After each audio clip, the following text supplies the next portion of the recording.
Batch में। और आज के इस वीडियो में आप लोगों का एक नया अध्याय को शुरू करने जा रहे हैं, जिसका नाम हम लोग हिंदी में सेंटेंस कहते हैं। नहीं, गलती बोल दी, हिंदी में वाक्य कहते हैं, इंग्लिश में सेंटेंस कहते हैं। तो उस अध्याय को हम लोग डिटेल और पूरे अच्छे से उसके बारे में डिफिनेशन, काइंड्स और उसका एक्सरसाइज हम लोग करेंगे। तो आप लोग अपने नोटबुक लेके तैयार हो जाए और इसका आरंभ करने के लिए रेडी हो जाए। Let's start.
सेंटेंस,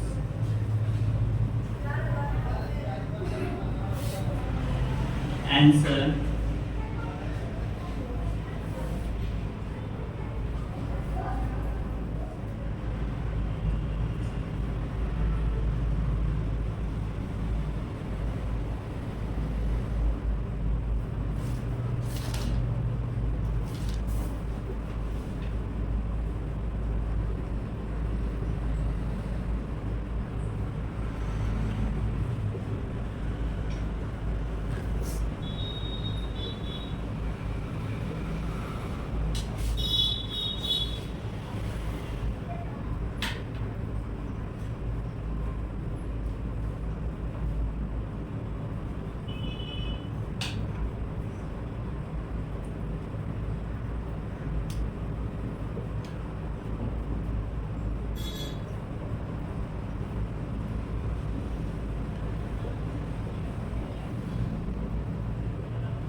पिछला क्लास में हमेशा आज बोलते आ रहे हैं, आज भी बोलेंगे।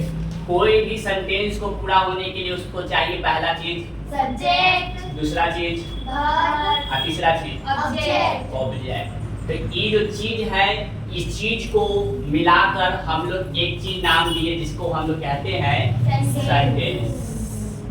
ठीक है, किसी भी सेंटेंस को पूरा करने के लिए उसको इस स्ट्रक्चर में होना अनिवार्य है। अगर इस स्ट्रक्चर में नहीं है तो उस सेंटेंस को हम लोग कंप्लीट नहीं मानेंगे। कंप्लीट नहीं, प्लस इसमें और चीज होना चाहिए। एक चीज पता है, क्वेश्चन मार्क। इसी प्रकार से हम लोग बहुत बार इस चीज को पढ़ चुके हैं, इसका डिफिनेशन, और आगे भी पढ़ते रहेंगे। तो इसको आज फिर पढ़ लेते हैं एक बार। ठीक है, बोलो। A sentence is group of words that make complete sense is called sentence. यहाँ पर एक सेंटेंस हम दिए हैं। ठीक है, इस सेंटेंस में इसमें तो ऐसे भी पहला लेटर होना चाहिए। क्या होना चाहिए? पहला लेटर कैपिटल, और लास्ट में लगा होना चाहिए फुल स्टॉप। तो इसके अलावा, इसके दो चीज के अलावा ये भी होना चाहिए, सब्जेक्ट, वर्ब, ऑब्जेक्ट। तो इस चीज को, और ये जो सेंटेंस कंप्लीट तो होगा, लेकिन साथ में कुछ अर्थ भी निकलना चाहिए। ठीक है, कहने का मतलब यहाँ पे सेंस निकलना है ना, तो सेंस का मतलब इसका अर्थ होना चाहिए। बिना अर्थ के मतलब नहीं कि कुछ लिख दो और उस चीज को हम सेंटेंस मानेंगे। फॉर एग्जांपल क्या लिखे? लोल। इसकी कहने का सेंटेंस है ये नहीं ऐसे। इसका कोई सेंटेंस का अर्थ निकलता ही नहीं। लोल मतलब लोल होता क्या चीज है? वो ठीक है ना, लोल नहीं तो होता क्या चीज है? लोल। वो था। तो ये सब जो सेंटेंस है, इस सब को सेंटेंस को हम नहीं मानेंगे। ठीक, सेंटेंस होगा तो वो यही चीज होगा। एक ऐसा भी सेंटेंस होता है, गो देयर फुल स्टॉप। ये सेंटेंस माना जाएगा कि नहीं माना जाएगा? इसको माना जाएगा। इसमें ई तुमको नजर नहीं आएगा सब्जेक्ट, लेकिन ई चीज नजर आएगा वर्ब और ऑब्जेक्ट। तो ये भी सेंटेंस है। क्यों? क्योंकि इस सेंटेंस में सब्जेक्ट छुपा हुआ रहता है। गो देयर हम अपने आप को तो कहेंगे नहीं। गो देयर किसको जाके कहेंगे? हम अगर हैं तो हम तुमको बोलेंगे, चाहे मेरे सामने कोई होगा उसी को ना कहेंगे गो देयर। या फिर बोलता है कम हियर, तो कम हियर में हम अपने आप को नहीं बोल रहे हैं, तुम लोग को बोल रहे हैं। तो इसमें सब्जेक्ट छिपा हुआ रहता है, और सब्जेक्ट हमेशा इसमें छिपा हुआ नजर आएगा। क्या? यू। तो ये भी सेंटेंस कंप्लीट है। ओके,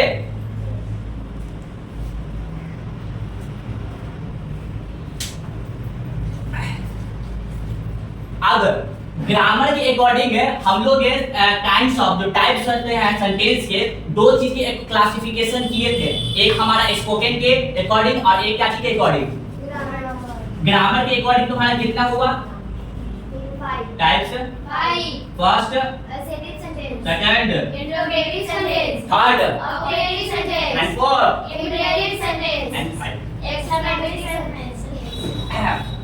ई सेंटेंस को देख लो, ये सब ये तो पता है। इंट्रोगेटिव सेंटेंस नहीं पता है जी? Ask any question is called dot. Interrogative sentence तो ये पता है, इसको बताने का जरूरत नहीं है।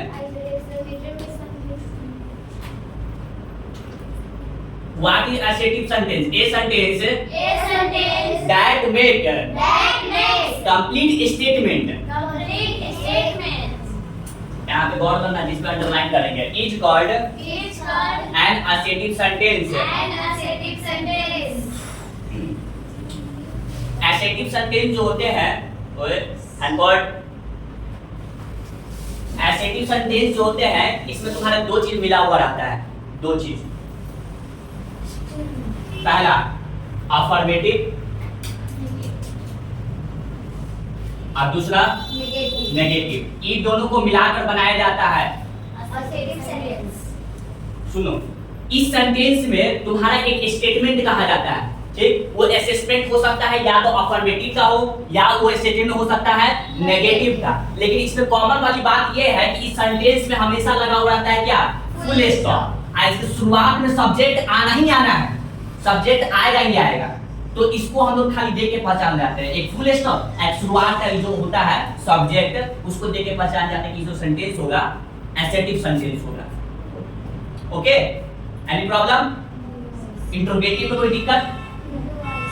अब लास्ट में कौन सा लिखा है? इंपरेटिव। इंपरेटिव देख लो, a sentence that express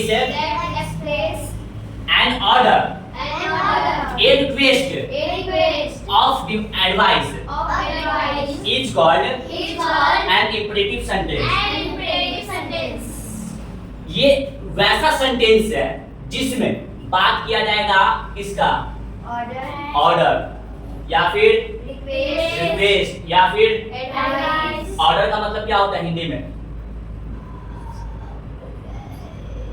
Adesh. Request का हिंदी में क्या होता है? प्रार्थना। ठीक, और एडवाइस का हिंदी? सलाह। तो इस चीज की जब बात की जाएगी तो उस सेंटेंस को हम लोग बोलते हैं, ये जो सेंटेंस होगा इंपरेटिव सेंटेंस होगा। इंग्लिश में बात किया करते हैं, कुछ मंगवाना रहता है तो bring a glass of water, इसमें हम क्या दे रहे हैं? एक ऑर्डर दे रहे हैं। Order, bring a glass. अगर इसके पहले प्लीज लगाते हैं ना तो ये चला जाता हमारा इसमें रिक्वेस्ट। हमने प्लीज नहीं लगाया, हम ऑर्डर दे रहे हैं तुमको, जाओ एक गिलास पानी लेके आओ। अब सच में ले मैं दो। उसके बाद ये देखो, प्लीज हेल्प मी, इसमें आपको पता चल रहा है क्या? क्या के बारे में पता चल रहा है? ये रिक्वेस्ट है। अगर इस सब के बारे में पता चल रहा है तो इसको हम लोग बोलेंगे imperative sentence. Now right update next.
बोलो जी। A sentence that express some curse, blessing, prayer or wish is called an optative sentence. Operative sentence. इसके पहले का जो सेंटेंस में था ऑर्डर मांग रहा था, रिक्वेस्ट मांग रहा था और मांग रहा था रिक्वेस्ट मांग रहा था, ऑर्डर मांग रहा और क्या मांग रहा था? Advice. एडवाइस। ठीक है, इस सेंटेंस में भी कुछ इसी प्रकार का एक्सप्रेस किया जाए। एक्सप्रेस यानी कि क्या होता है जी? समझाना. नहीं, प्रकट करना, व्यक्त करना. व्यक्त। तो इसमें हमारा कुछ जो सेंटेंस है इसमें ब्लेसिंग का मतलब होता है आशीर्वाद देना, और प्रेयर किसी चीज के बारे में प्रार्थना, और विश किसी के बारे में दुआ करना। ये तो सेंटेंस में कुछ ऐसा बात अगर किया जाएगा ना तो इस सेंटेंस को हम लोग रखा करेंगे किसमें? ऑप्टेटिव सेंटेंस में। ठीक है, और इसकी खासियत बात बताते हैं। जैसे कि असेटिव सेंटेंस में पहला लेटर में सब्जेक्ट आएगा, सब्जेक्ट में कोई भी हो सकता है, और लास्ट में हो सकता है क्या? तो इसको हम लोग देख के बता देंगे कि असेटिव सेंटेंस है। ठीक, ये इंटरोगेटिव सेंटेंस के लिए एक ही चीज हम लोग देखते हैं, क्या? Question mark. जैसे देखे उसी को कहेंगे कि ये जो सेंटेंस होगा इंटरोगेटिव का होगा। उसी प्रकार में इसका भी कुछ एक खासियत बात है। इसमें सेंटेंस जो है ना हमेशा शुरुआत होगा क्या चीज से? में से। एग्जांपल दे रहे हैं, मैं ही गेट सक्सेस।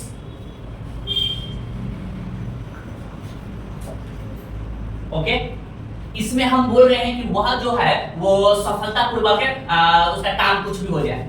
ठीक, तो इसमें हम उसका एक दुआ कर रहे हैं, और वो दुआ अगर उसने काम दिया ना दिया वो तो बात में देखेंगे, लेकिन इसमें हम उसका दुआ किए तो ये सेंटेंस हमारा जाएगा ऑप्टेटिव सेंटेंस में। उसी प्रकार से अगला सेंटेंस में गॉड हेल्प यू, भगवान तुम्हारा क्या करे? भला करे। तो ये जो सेंटेंस है ये सेंटेंस शुरुआत क्या चीज हो रहा है? में से। ओके, तो कोई भी सेंटेंस मतलब अधिकतर सेंटेंस में से अगर कोई शुरू हो रहा है तो उसको देखते पहचान जाना कि वो सेंटेंस होगा ऑप्टेटिव सेंटेंस का। Any problem? तो ये इसका एग्जांपल हो गया। एंड लास्ट तुम्हारा बच गया क्या? एक्सक्लेमेटरी, आश्चर्यजनक वाला। इसका एक बहुत बड़ा उदाहरण दिए थे तुम्हारे याद करो। एक दिन नहीं बताए थे कि हम आई सर है, हमारा शादी हो जाता है एक ऐसी लड़की से। हाँ. बात बताए थे, तो उसमें आश्चर्यजनक निकलता है हमारा एक क्या? फीलिंग। और क्या निकलता है? Emotion. तो वैसे सेंटेंस को हम लोग बोलता है एक्सक्लेमेटरी। जो छींक छाक वाली होती है ना, कोई छींक दिया हाथ में जो छींक देता है, तो इस प्रकार का जो घिरना जो हम लोग करते हैं ये सब हमारा है फीलिंग और इमोशन। और इसके लास्ट में हमेशा ये लगा हुआ है, लास्ट में ना, ये मतलब कि सिंबल अगर नजर आ जाए तो पहचान जाना कि वो कौन सा सेंटेंस होगा? Exclamatory sentence. और आप लोग का होमवर्क है exercise number 32, do in home, and this chapter is